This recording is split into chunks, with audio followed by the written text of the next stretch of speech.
ಯಾವಾಗ ನೀವು ಒಂದು ಕನ್ನಡ ಆರ್ಟಿಕಲ್ ಅನ್ನ ಓದ್ತಿರ್ತೀರಾ, ಆ ಆರ್ಟಿಕಲ್ ನಲ್ಲಿ ಕೆಲವಷ್ಟು ಪದಗಳನ್ನ, ಯಾವ ಪದಗಳು ನಿಮ್ಗೆ ಗೊತ್ತಿಲ್ಲ ಅದನ್ನ ಸರ್ಚ್ ಮಾಡಬೇಕು. ಓ ಇದು ಸ್ವಲ್ಪ ಕಷ್ಟ ಇದೆಯಪ್ಪ ಅಂತ ಅಂದಾಗ ಆ ಪದಗಳನ್ನ ಬರ್ಕೋಬೇಕು. ಇದು ಮೊದಲನೇ ಹೆಜ್ಜೆ. ಎರಡನೇದು, ಒಂದು ಇಂಗ್ಲಿಷ್ ಆರ್ಟಿಕಲ್ ಅನ್ನ ಓದಿ. ಒಂದು ಇಂಗ್ಲಿಷ್ ಆರ್ಟಿಕಲ್ ಅನ್ನ ಓದಿ. ಇಂಗ್ಲಿಷ್ ಆರ್ಟಿಕಲ್ ಅನ್ನ ಓದಿದಾಗ ಇದೇ ರೀತಿ ಒಂದು ಆರ್ಟಿಕಲ್ ಅಲ್ಲಿ ಕೆಲವಷ್ಟು ಪದಗಳಿರ್ತವೆ, ಆ ಪದಗಳ ಮೀನಿಂಗ್ ನಮಗೆ ಗೊತ್ತಿರಲ್ಲ.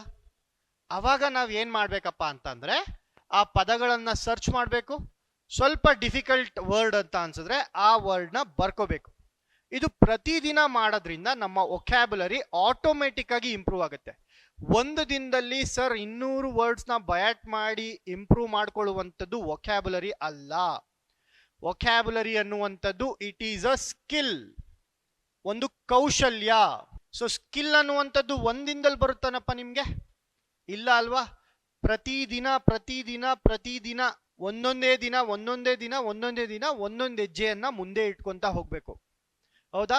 ಸೊ ನಾವು ಏನಂತ ಕರಿತೀವಿ? It is an improvement, incremental improvement ಅಂತ ಕರಿತೀವಿ. ಏನ್ ಇನ್ಕ್ರಿಮೆಂಟಲ್ ಇಂಪ್ರೂವ್ಮೆಂಟ್ ಅಂತ ಅಂದ್ರೆ